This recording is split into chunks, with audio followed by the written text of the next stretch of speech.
할렐루야. 혹시 놀라셨나요? 우리 목사님 어젯밤에 뭘 드시고 오셔서 펄펄 뛰고 난리를 치시나? 전 절박합니다. 하나님이란 거대한 이름 앞에 하나님을 믿잖아요. 하나님의 거대한 이름 앞에 하나님의 자녀들이 하나님과 만나는데 당연히 역사가 있야 되는 거 아니겠습니까? 하나님을 의지하고 하나님 안에 있는 사람들이 세상에 쭈삣거리고 절망하고 좌절하는 걸 하나님 보시겠느냐고. 저는 이 시간에 예배가 늘 내 생애 속에서 드렸던 수천만 번의 예배 중에 하나가 아니라 내 운명을 바꾸고 내 삶을 바꾸고 이 성전에 들어왔을 때와 나갔을 때 나라는 존재가 달라지는 변화와 새변화를 전 충만한 역사가 예수의 이름으로 함께 하시기를 주의 이름으로 축복합니다. 한번 따라 하실까요? 입술의 고백이 운명을 바꾼다. 입술의 고백이 운명을 바꾼다. 운명이라는 단어를 아십니까? 운명이라는 단어의 뜻을 아십니까? 운명이라는 단어를 사전에 찾아봤더니 사람을 포함해서 우주의 모든 만물들을 움직이고 역사하고 질서를 잡게 하는 법칙과 원리, 그런데 그게 무슨 힘이냐? 초월적인 힘이라고 하더라고요. 그러니까 운명은 인간의 모든 삶의 영역 가운데 우리가 알 수 있는 것을 뛰어넘는 초월적인 원리, 원칙, 힘, 이걸 운명이라고 말합니다. 사람들은 말하기를 피할 수 없는 운명 앞에 무릎을 꿇었다.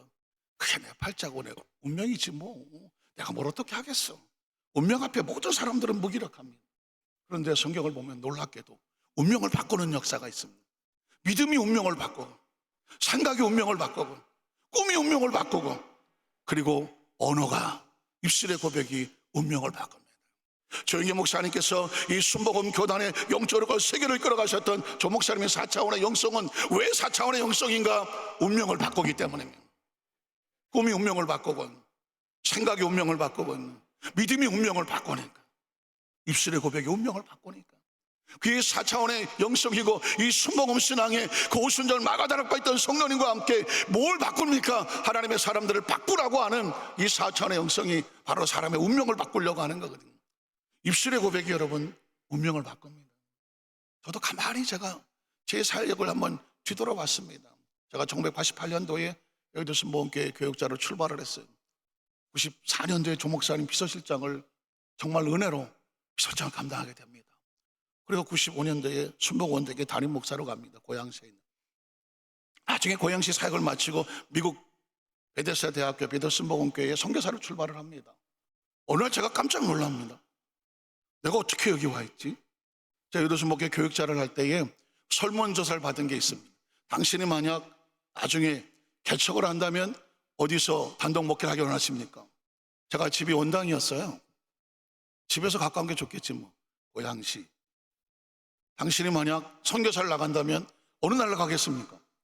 제가 어렸을 때부터 영어를 늘 끼고 살고 영어를 좋아해서 선교사를 간다면 미국. 진짜 아무 생각 없었어요. 진짜 그렇게 될 거라고는 1도 안 믿고 한 거예요. 뭐 가능성이 보여야지.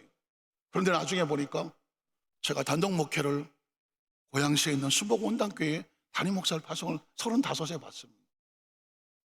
우연이었을까요? 우연이 아니었던 거예요. 그리고 5년 뒤에 선교사 파송을 받는데 제가 받은 임명장은 미국 선교사였던 거예요. 그리고 제가 미국 베데스다 대학교에 부총장을 하고 베데스다 순복음교회 담임 목사를 하고 있는데 어느 날 영산대학원에서 같이 공부했던 여자 목사님이 한번 미국 여행을 오셨다가 제가 섬겼던 베데스다 순복음교회 예배를 드리고 저한테 이렇게 말해요. 목사님, 아니 학교 다닐 때 대학원 다닐 때 이렇게 베데스다 그러더니 진짜 베데스다로 왔네요. 제가요? 기억도 안 나 나는. 그런데 제가 늘 공부에 대한 열망이 있어서 미국의 베데스다 대학인데 그런데 가서 유학하면 공부하면 좋겠다. 제가 이렇게 노래를 부르고 다녔다는 거예요. 나는 기억이 안 나. 그런데 그 전사님은 그 목사님은 기억하셨어. 베데스다 그러더니 진짜 베데스다로 왔어요. 그때 제가 지금 나의 삶 속에 내가 움직이는 이 모든 것들이 하나님께서 고백하게 하시고 그 입술의 고백에 나의 운명을 끌고 가는가 보다. 한국에 돌아왔어요. 한국에 돌아와서 또 여의도 직화성전과 또 김포교회, 그 다음에 강동교회 다 설명할 수는 없으니까. 자, 지금은 혹시 아십니까? 아유, 거길 가서 왜 살아? 안 산다 그러지만 한 번 살면 헤어나지 못하는 경기도 무슨 시? 안산시. 제가 거기서 왔다니까. 이 안산이 어떻다고요? 거길 내가 왜 살아? 안 산다 하지만 한 번 살면 헤어나기가 힘들어. 너무 좋아. 좀 안산시에 무슨 협조 요청을 받은 건 아닌데 제가 안산 지금 담임 목사를 하고 있거든요. 그런데 안산도 그냥 간 게 아니에요. 제가 여의도에서 교구장을 할 때인데 그 성도 구역장 부부가 안산에 가서 처음 안산 막 생길 때에 옷가게를 열었어요. 이사를 가서. 목사님 저 한 달에 한 번씩 신방 와주세요. 그래서 제가 여의도에서 한 달에 한 번씩 그 안산에 길도 아주 힘들 때 조그만 프라이드 타고 2시간을 매일 한 달에 한 번씩 갔어. 거기 가서 예배 드리고 식사하고 다시 올라와. 하루가 날라가. 한 집 신방하려고. 그때 제가 이랬어요. 여길 내가 왜 한 달에 한 번씩 와야 되나? 이 안산을. 그때 머릿속에 어떤 생각이 든지 아십니까? 내가 나중에 이 안산에서 목회를 하려나? 여러분 생각을 잘 하셔야 돼. 내가 안산에서 목회를 하려나? 안산은 뭐 아무것도 몰라. 그 성도 신방하고밖에 없나. 근데 어느 날 제가 여의도 순복 안산교회 담임 목사가 되고 왔으니 내가 안산에서 목회를 하려나? 그게 한 말이 그냥 한 말이 아니었어. 그게 내 운명이었어. 그런다고 해서 제가 오산의 기도원에 와서 내가 자꾸 오산의 기도원에 오는 게 원장이 되려나? 절대 그런 생각은 없어. 절대 그런 말 해본 적도 없어. 너무 훌륭하신 원장님이 계시고 원장님 계시는데 제가 일도 절대 그런 생각은 없으니까. 제가 왜 그러냐면 말 한마디 한마디가 뒤돌아보면 그게 내 삶의 현장의 역사가 나타나. 제가 여러분에게 말씀드리고 싶은 나는 뭐냐면 미국에 선교사를 할 때요 제 목회의 위기를 한번 만난 적이 있어요. 근데 그 목회 위기도 가만히 보니까 이게 입술의 고백이었어. 자, 베데스다 순복음교회 담임 목사를 하면서 다니엘 기도를 합니다.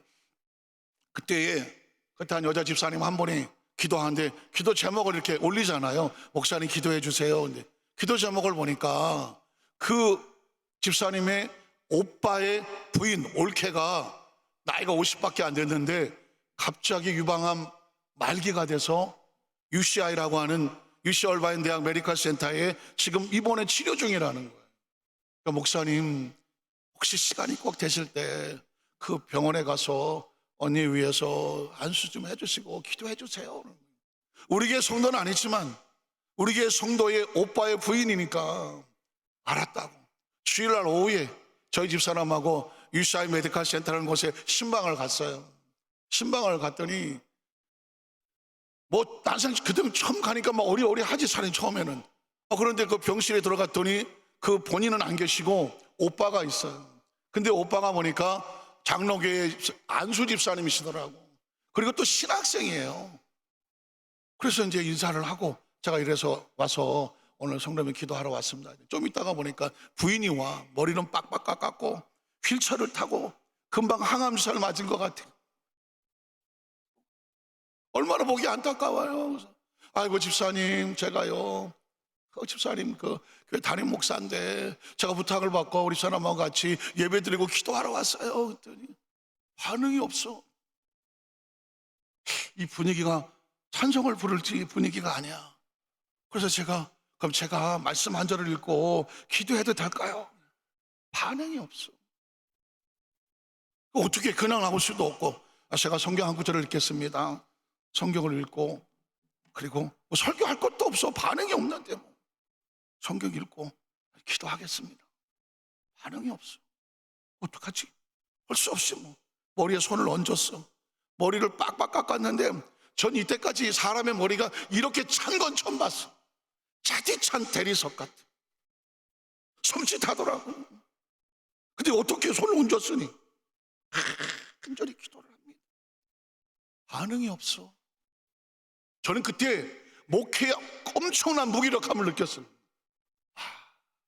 아무리 하나님 말씀이라도, 아무리 예수 이름으로 기도를 해도, 아무리 주의 종이라도 이 처절한 죽음의 절망에 갇혀서 꼼짝하지 않는 사람에게는 무기력하구나.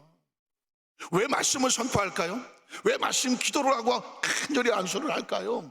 하나님 이 상황 가운데에 하나님의 말씀의 고백이, 성경은 하나님의 말씀의 고백이거든요. 말씀의 고백이 그 속에 들어가서 생명의 고백이 들어가서 지금 처절한 절망과 사망과 싸우고 있는 이 사람 속에 하나님의 말씀의 고백이 들어가서 그 사람의 입에서 생명의 고백이 나오게 하여 주시옵소서. 아멘이란 그런 거거든요. 하나님의 말씀이 선포가 될 때, 생명이 선포될 때 그게 내 머릿속에 생각과 의식과 사고 속에 들어와서 내 입술로 하여금 하나님의 말씀이 맞습니다 하고 고백하게 하는 거거든요. 그 입술에 고백이 나와야 하나님이 역사하실 것 아닙니까?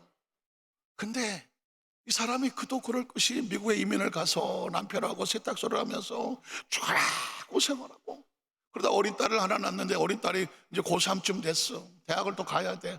그런데 이분이 나이가 딱 50인데 친구 따라서 병원안 갔다가 온 김에 그냥 건강 체크나 해볼까? 건강 체크를 했는데 의사가 말하기를 덜커덕 좀 더 세밀하게 검사해보자 하더니 뭐라고 말하냐면 당신은 유방암 말기요. 그러네. 하루아침에 유방암 말기. 한 달밖에 못 써. 여러분, 어느 날 갑자기 누군가 당신은 말기암이 돼서 앞으로 한 달밖에 시간이 없습니다 라고 하면 어떻게 하겠습니까?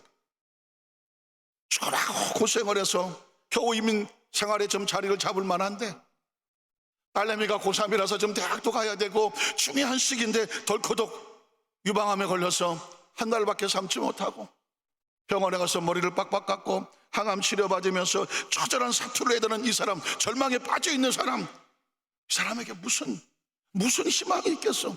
아무리 말씀을 하고 아무리 기도해도 아무것도 안 들어가. 제가 초조해지기 시작하죠. 서둘러 마치고 서둘러 빠져나와야 돼. 집사님, 지금 많이 항암 치료받고 힘드신 것 같아서 저희가 빨리 나가고요, 다음에 올게요. 이 다음에 온다는 얘기는 온다는 얘기입니까? 안 온다는 얘기입니까?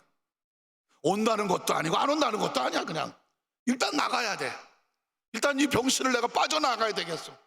이건 안 되겠어 내가. 그래서 그래도 반응이 없어. 옆에 있는 안수집 남편만, 안수집사만 아유 목사님 감사한데요. 예. 그래서 우리 집사람하고 빠져나왔어. 나는 세상에 그 병실이 나오는 순간에 세상이 무너지는 것 같았어. 이제까지 내 목회한 모든 목회의 그 모든 것들이 백그라운드가 허물어지는 것 같았어. 주의 종이면 뭐하나? 설교는 무슨 의미가 있나? 기도는 무슨 의미가 있나? 사망의 그 절망에 빠져서 꼼짝도 하지 않는 그 사람에게 무슨 능력이 있단 말인가? 집에 오는 내내 그냥 우리 집사람이 저한테 너무 힘들어서 항암 치료받아 힘들어서 그랬을 거예요. 내가 죽을 놈 같아.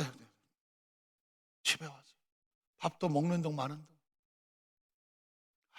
내가 앞으로 이런 환자를 또 만나면 난 어떻게 한단 말인가? 이 무기력하면서 내가 어떻게 해야 되나? 그런 환자를 만나면 피해야 되나? 도망쳐야 되나? 또다시 느끼고 싶지 않은 이 무기력함, 이걸 어떻게 한단 말인가? 밤 10시쯤 됐는데 저한테 기도 부탁했던 집사님한테 전화가 왔어. 목사님, 언니 그 병실에 다녀오셨다면서요. 너무 감사해요. 그리고요, 우리 친척들, 가족들 다 모여서요, 장례 준비 다 해놨어요. 장지도 마련해놨고요, 그 햇빛 잘 드는 언덕에다가 해놨고요, 장례식장도 다 준비해놨고요, 또 장례 비용이 꽤 드는데 다 또 형제들, 친척들이 나눠서 내기로 다 준비 끝났으니까 목사님 이제는 안 가셔도 돼요. 할렐루야. 설마 아멘 하시나? 내가 할렐루야 해야 되잖아. 다시 안 가도 된다잖아요. 자기들 얘기 아니라고 뭐 반응도 없고 말이야.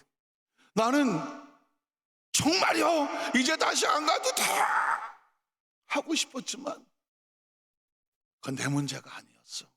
그 사람들은 이미 죽음을 기정사실로 받아들였어. 그게 내 머릿속에 들어왔어. 생각 속에 들어왔어. 사고 속에 들어와서 그 사람은 죽을 사람이야. 이 집안에 다 죽을 걸 다 준비하고 있어. 내가 뭘 할 수 있단 말인가? 난 그냥 빠지면 돼. 그러나 빠질 수가 없어. 왜? 이제 내 문제가 됐어. 하나님 나 어떡해요? 이 사망의 절망에 빠져서 이 차디차게 굳어있는 심령은 이거 어떻게 하냐고. 이 사람은 그렇게 사망하고 뭐 장례 치른다고 치자고요. 나는 어떡하냐고. 나는 어떡해. 앞으로 만나는 이 절망에 빠진 사람들 보면 또 도망쳐야 돼, 또 빠져야 돼. 그게 처참한 거예요. 밤새 비몽사몽 몸부림을 치며 기도하는 가운데 제가 정말 하나님의 은혜로 저를 살리려고 그랬을까요? 성경 속에 들어가는 거예요. 성경 속에 들어가는데 마태복음 8장에 보니까 피투성이에 된 문득병 환자가 예수께 나와서 이렇게 입을 엽니다. 주여, 주께서 원하시면 나를 깨끗하게 하실 수 있나이다. 여러분, 짧은 사건이지만요 엄청난 메시지가 있습니다. 문둥병 환자 천형이잖아요. 율법에 저주받은 병이잖아요. 지금도 문둥병 환자가 이 현대 과학으로도 완치를 못 시키잖아요. 그 문둥병 환자가, 그 동굴에 처박혔던 문둥병 환자가, 동굴에 처박힌 건 몸만 처박힌 게 아니잖아요. 꿈도 처박히고 희망도 처박히고 인생의 삶도 처박힌 거 아닙니까? 거기서 어떻게 빠져나옵니까? 그런데 예수가 생명이다, 예수가 생명이다, 이 의식이 그 속에 들어오니까 그걸 붙잡고 뛰쳐나왔어. 손가락은 다 날아가서 얼굴은 피멍이 돼서 피고름을 흘던 그 몸을 해가지고 이런 얘기를 합니다. 주께서 원하시면 내가 깨끗해질 수 있다.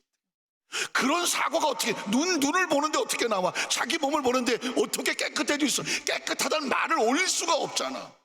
그런데 그 속에서 깨끗해질 줄 있습니다. 여러분, 이 말 한마디가 자신의 운명을 바꾸잖아요. 예수님이 뭐라고 말씀합니까?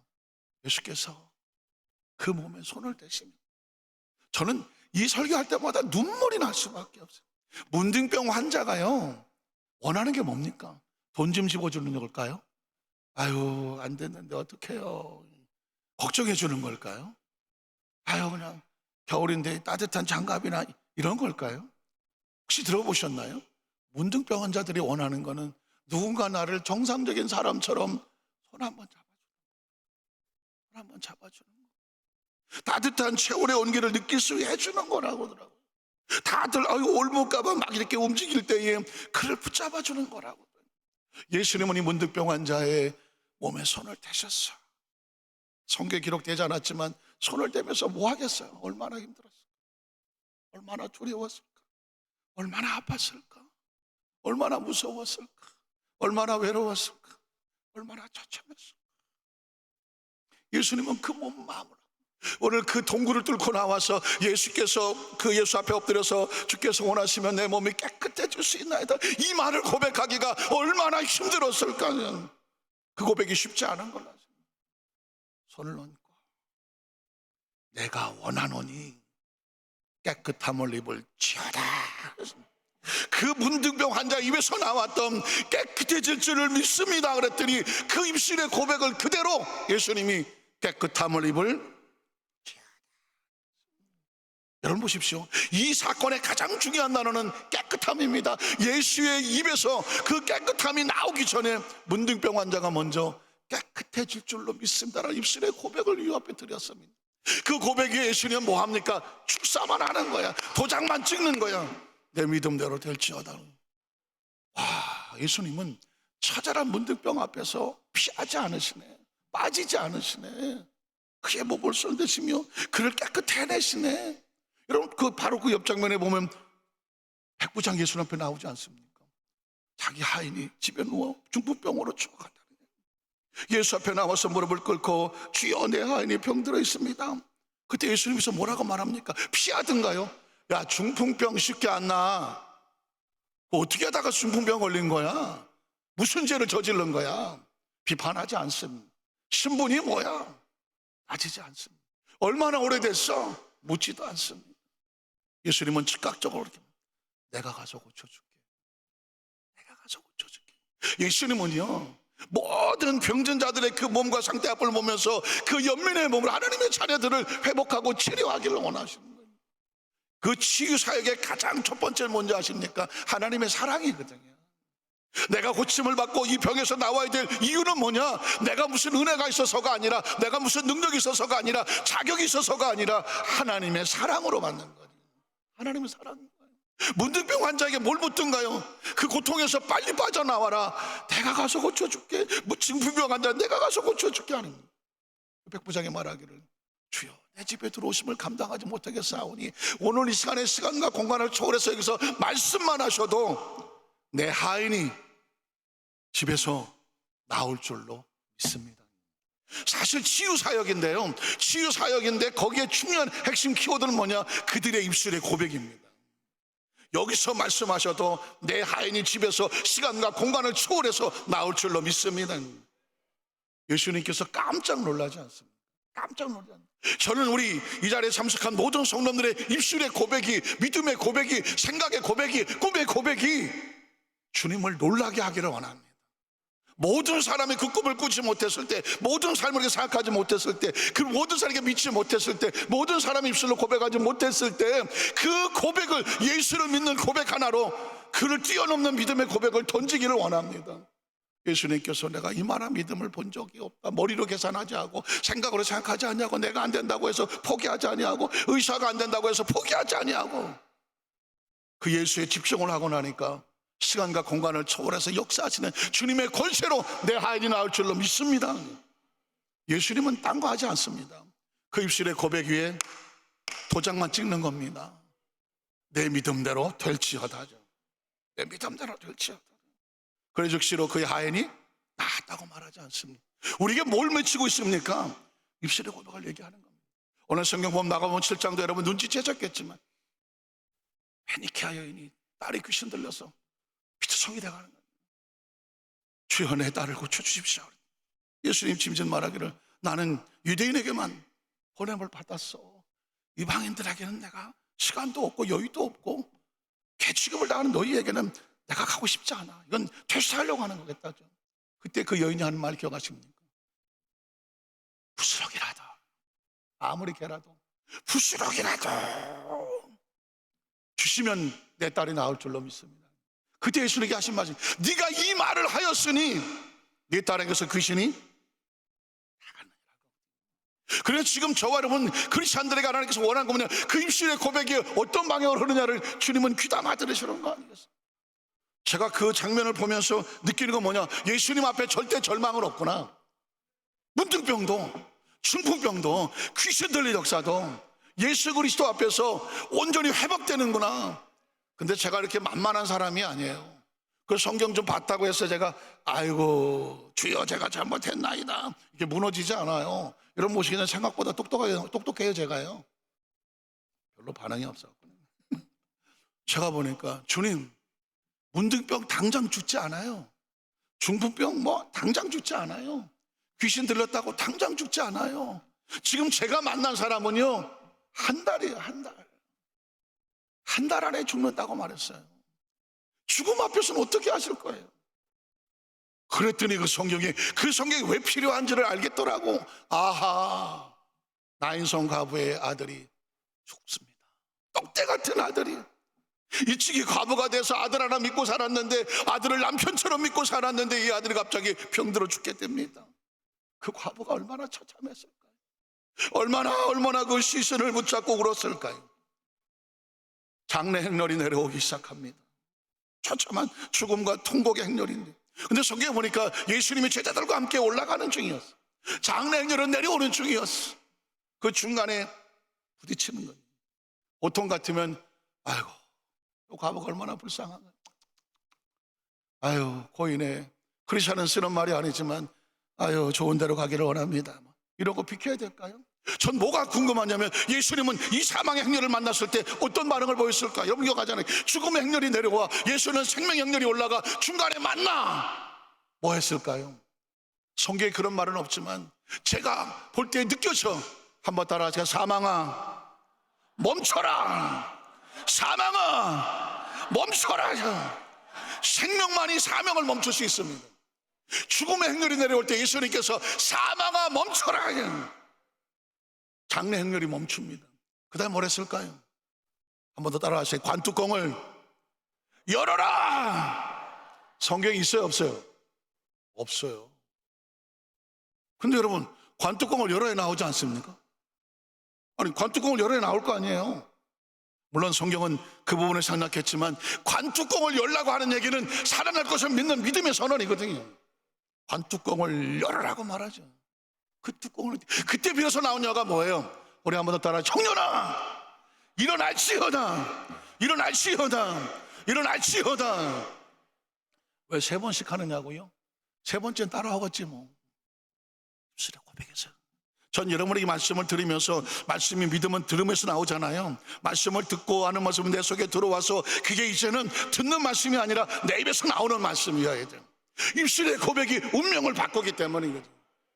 오늘 말씀을 듣는 이유가 뭐예요? 예배에 참석한 이유가 뭐예요? 말씀을 들어야 되는 이유가 뭐예요? 내 안에 생각과 세상에 잔뜩 들었던 내 세계에 이 생각과 사고를 씻어내고 관뚜껑을 열고 사방을 멈추고 주님의 음성이 내 입에서 나올수록 청년아 일어날지어다는, 청년이 일어났다.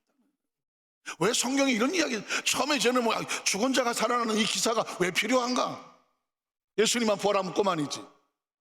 그런데 우리에게 말하는 건 뭐냐면 사망의 행렬도 멈추고 예수의 생명이 우리에게 거기까지 도전하게 하는 거예요. 사망 앞에 절망하지 말아요. 시간 관계상 뭐 다 얘기를 못 하더라도 여러분 마찬가지 아니겠습니까? 야이로의 딸도 죽어가서 예수님 오셔서 고쳐주세요. 예수님이 가다가 혈루증거리 여인을 만나서 시간을 질질 끌다 보니까 제자들도 막 안달해갖고 주여 시간이 없습니다, 빨리 가야 돼요, 죽기 전에 가야 돼요. 왜 죽기 전에 가야 돼요? 죽으면 끝나. 사람의 인식이라는 게 죽기 전에 가야 돼. 죽으면 끝나. 그래서 예수님이 와도 죽으면 끝난 거기 때문에 죽기 전에 와야 돼요. 예수님께서 야이로 집에 갔더니 종들이 와서 그 얘기 하잖아요. 잘 들어보십시오. 아주 미묘한 이야기입니다. 주인이시여, 당신의 딸이 방금 전에 숨을 거두었나이다. 이제 이 선생을 괴롭게 하지 마시고 돌려보내십시오. 이게 뭘까요? 예수님이 이 딸이 살아있을 때 혹시 뭐 어떤 수단과 방법을 써서 고칠 수 있을지는 모르겠지만 죽은 거는 누구도 뭐 살리지 못한다는 거거든요. 그러니까는 예수님 앞에 예수를 괴롭게 하지 말고, 죽은 자식 어떡하라고? 괴롭게 하지 마시고 돌려보내세요. 이해가 되십니까? 그 얘기를 듣는 순간에 야이로의 가슴에 철렁하지 않겠습니까? 그때 예수님이 뭐라고 말합니까? 한번 따라 하시고, 두려워하지 말고 믿기만 해라. 뭘 두려워하지 말라는 겁니까? 죽음이라는 건 끝났다는 절대 절망에 포기하지 말고 무엇을 믿어라? 생명을 믿어라. 예수 안에 절대 절망은 없다는, 생명을 믿어라. 예수님이 베드로, 야고보, 요한을 데리고 그 집에 들어갔더니 그 소녀가 누워있는 방에 호객하는 사람들, 아이고 돈 받고 호객하는 사람들, 사망이 이곳에 왔으니 이 집에 장례 났소. 자, 동네 사람들이요, 이 집에 장례 났어. 그거 외치는 사람이거든요. 예수께서 다 쫓아버리지. 사망아 떠나가라. 그리고 그것에 말씀하지 않습니까? 소녀야 일어날지어다 하지 않습니다. 저는 그 장면을 예수님은 사망 앞에서도 피하지 않으시는구나. 라자의 죽음도 마찬가지고, 마르다야, 네가 내 말을 믿으면 하나님의 영광을 볼 거다. 아니, 죽은 지 지금은 나흘이나 돼갖고 썩어서 냄새가 날 수도 있다는데 돌보를 옮겨놔라. 네가 내 말을 믿으면 하나님의 영광을 볼 거야. 그리고 나사로야 나와라, 풀어놓아 다니게 하라. 이 말씀의 메시지는 하나님 안에 절대 절망은 없어. 우린 말씀대로 하면 사망에서 건져내는 건 하나님의 영역이거든.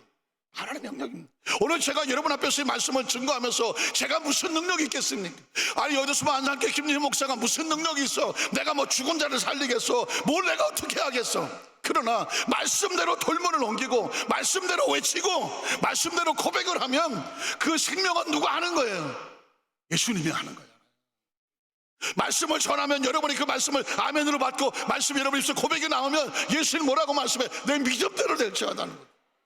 제가 잠에서 깨어나서 난 내가 살리는 줄 알았지, 내가 능력을 받아갖고 내가 뭘 해야 되는 줄 알았지. 살리는 건 하나님이 하시고 이 성 예수님의 생명이야. 제가 그 다음 주에 다음날 일어나서 무조건 저희 집사람하고 그 병원을 찾아가는 거예요. 병원에 찾아가서 뭐 그분이 뭐 아멘을 하든지 뭐 아예 오셨어요 하든지 안 하든지 다 내가 할 일은 예수님의 생명을 선포하는 거예요.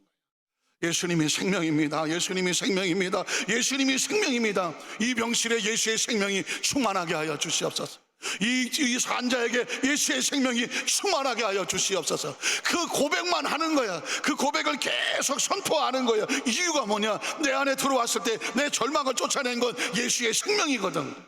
이 환자를 묻고 있는 머릿속에 들리고 있는 모든 생각, 그 입에서 나오는 아이고 죽겠다를 바꿔놓을 수 있는 건 예수님의 생명입니다.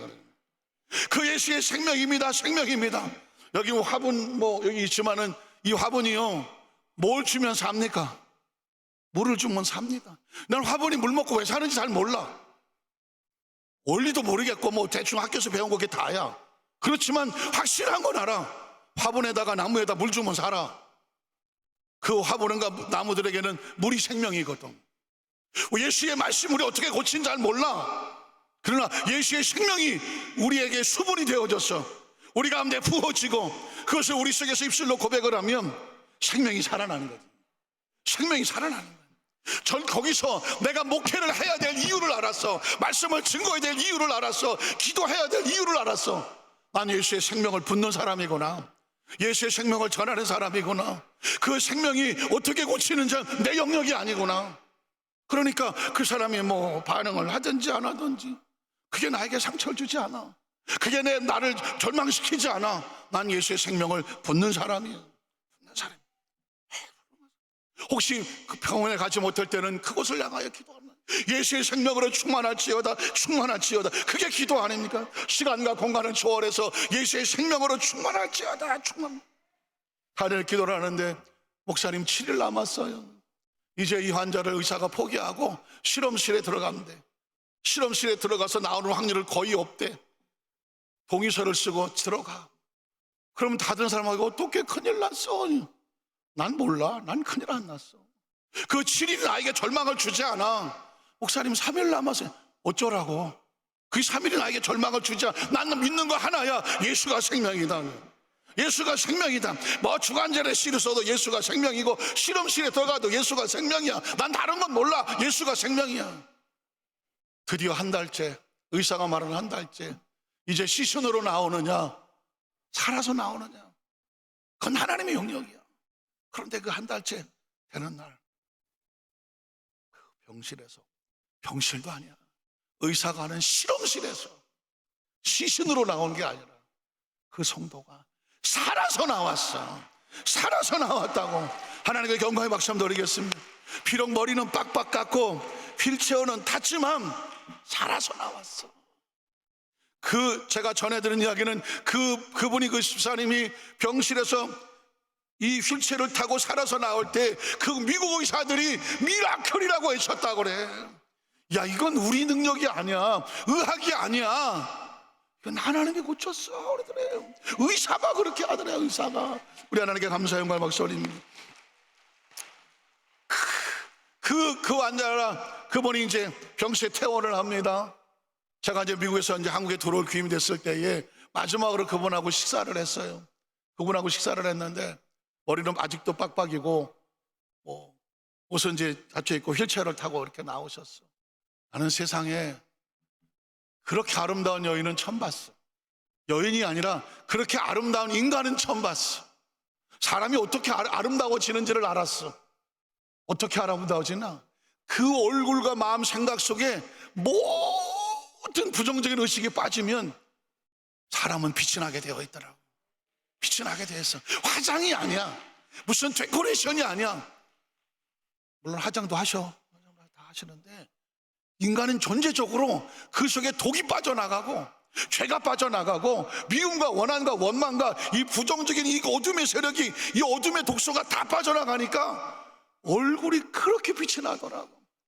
그분이 저한테 3가지를 간증합니다. 첫 번째 간증은 뭐냐면 그 중환자실에 있을 때 그 실험실에 자기 몸은 있고 자기 영혼이 빠져나가는 거. 그리고 엄청난 물줄기를 따라서 어딘가 빠른 속도로 움직인, 전 뭐 천국 갔다 왔다 이런 얘기 뭐 책도 보고 누가 간증하는 들었지만 별로 내가 믿음이 없었는데, 이번엔 제가 직접 들은 얘기니까, 저한테 코앞에서 한 얘기니까, 그리고 아주 올라갔대. 자기가 보니까 하나님 앞에 선 것 같더래. 하나님 앞에 선 것 같더래. 근데 하나님의 음성이 들리더라는 거예요. 나라, 네가 왜 이 50에 유방암 말기에 걸렸는지 아느냐 하고 묻더래. 어떻게 알겠어? 모른다. 그건 네가 네 남편을 미워했기 때문에. 암의 가장 결정적인 요소 중에 하나가 뭐야? 미움이었어. 도대체 뭘 미워했나? 그 남편 집사님이 아까 말씀드렸지만 장로교 안수 집사님이고 신학생이야. 그래서 그 교회에 다니는 교회에서 맨 앞자리에 앉아서 아멘을 얼마나 크게 하든지 아멘 아멘 아멘 집사님이야. 근데 집에만 오면은 부인하고 세탁소를 같이 하는데 뭐 하다가 싸움만 얘기면 야이 아내도 알겠어요? 예. 아멘하는 목소리만큼 그 부인에게 아주 쌍욕을 내다. 그러니 부인이 볼 때, 아니 이 새끼라고 그래야지, 이 교회 앞자리에 가갖고는 아멘, 성도들은 신앙이 다 좋은 줄로 아는데 집에만 오면 나한테 쌍욕을 해야 되니까 그 부인이 도대체 마음에 상처가 안 생겨. 미움이 생기고 원망이 생기고. 교회도 따로 가. 그 새끼 꼴보기 싫어갖고 남편은 맨 앞에 여전히 아멘. 부인은 저 뒤에 기둥 뒤에 앉아고 아이고 잘 짓거리고 앉아. 그러니까 어떻게 되겠어? 이 미움이 쌓여. 이 쌓인 미움이 뭐가 되냐면 암이 됐어. 그러면서 이 남편이 너를 미워하는 게 아니야. 자라는 과정 속에서 일찍이 부모를 잃고 사랑하는 법을 몰라. 누구를 향하여 사랑하는 법을 몰라. 참고 견디고 보덮는 이걸 몰라. 너를 사랑하지만 사랑하는 표현을 못해. 네가 그를 용서해라. 불쌍히 여겨라. 그래야 네가 살아난다. 거기서 펑펑 울면서 하나님 나를 살려주시면 내가 가서 그 남편을 평생 용서하며 살겠습니다. 그리고 울고 왔대요. 그 내려오는데 두 번째는 뭐냐면, 그래서 자기 몸속에 이렇게 와야 되는데 보니까 그 주위에 메디컬 센터 미국 의사 간호사들이 왔다 갔다 하는데 딱 보니까 이게 진짜하고 가짜가 보이더라네. 여러분 중환자실 갈 때 조심하셔야 돼. 중환자실 갔다고 해서 다 환자들이 누워있다고 해서 모르는 게 아니더만 보니까 그 사람들 영혼이 왔다 갔다 하면서 진짜인지 가짜인지 보는 사람도 있어. 저는 그 얘기 들으면서 섬찟했어요. 와, 그 크리스찬들을 그 의사 간호사라고 말하는데 자기가 딱 보니까 저건 진짜네, 아이고 이 사람은 가짜네, 그게 보이더라는 거예요. 제가 그 얘기를 들으면서 내 앞에서 계시니까 등짝에서 식은땀이 흐르더라고요. 아내 하나, 아유 목사님 어떻게 해요? 내가 목사님 보니까 가짜예요. 그럼 어떡해? 그럼 어떡하냐고. 그래서 내가 마음이 혹시 저는 진짜로 보이던가요? 가짜로 보이던가요? 묻고 싶었지만 물을 수가 없어. 야, 그 심정 아시겠어요? 야, 중환자실 갈 때 기도 많이 하고 가야 되겠구나. 그러고 있는데 세 번째 간증이 뭐냐면, 목사님과 사모님이 제 병실에 와서 기도해 주시고 갔을 때 저는요 그 병실에 예수님의 생명이 충만한 걸 느꼈대요. 충만한 걸 느꼈대요. 그래서 매일매일 목사님 사모님 오셔서 기도해 주기만을 기다렸다는 거예요. 저는 그 얘기를 듣는 순간에 얼마나 울었는지 몰라. 나는 예수님이 생명이라고 마치 물 붓는 것처럼 가서 예수님이 생명이라고 했어. 그런데 진짜 그게 무슨 의미가 있는지 무슨 효과가 있는지 뭐 그런다고 낫겠어, 난 이것도 몰라. 그냥 예수의 생명밖에 몰라. 그런데 그분이 얘기하는 거예요. 그렇게 머리를 바꿔갖고 반응도 없고 뭐 그렇게 반기는 것도 같지도 않았는데 그분의 반응이 움직이기 시작하더니 예수가 생명인 걸 입술로 고백하고 예수의 생명을 느끼고 예수의 생명이 오기를 기다렸다는 거예요. 와, 거기서 이제 내가 가짜는 아니구나. 그리고 또 하나, 난 이제 이걸 가지고 목회를 해야 되겠구나. 나는 내 모습은 못다니다.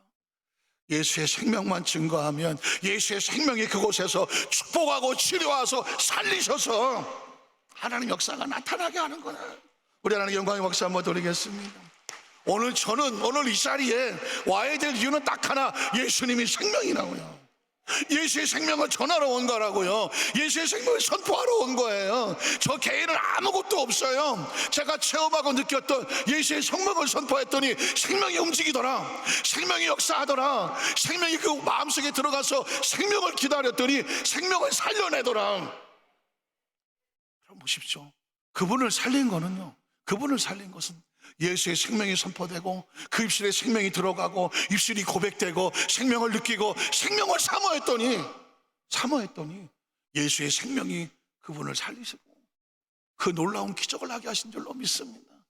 저는 이 간증을 하다가 오늘 또 깨달은 게 있었어. 올라오면서 예수님의 생명은 그분을 살렸지만 그분은 절 살렸어. 그분이 절 살렸어. 이유가 뭘까요? 사실은 목회자들이 얼마나 무기력합니까? 우리가 뭐라고 솔직한 심정으로 다 똑같은, 너나 나나 다 똑같은 인간인데 우리가 주의 적이 뭘 한다고 우선 하나님의 말씀을 증거하고 위하여 기도한다고 하겠습니까? 저는 끊임없이 하나님께 묻거든요. 제가 뭡니까? 우리가 뭡니까? 주의 종들이 뭐 다른 게 있습니까? 근데 하나님께서 말씀하는 건 뭐냐? 너를 통하여서 생명의 역사가 나타나게 하면 되잖아. 생명의 역사가 증거되면 되잖아. 넌 생명을 증거하는 자야. 선포하는 자야. 그 생명의 역사가 일어나게 하는 자야. 네가 나팔이야. 네가 메신저야. 네가 대혼자야. 역사는 내가 하잖아. 와, 그분을 통해서 신방하고 기도하고 예배드리고 돌아가죠. 그곳에 남아서 역사하는 건 예수님의 생명이에요. 예수의 생명.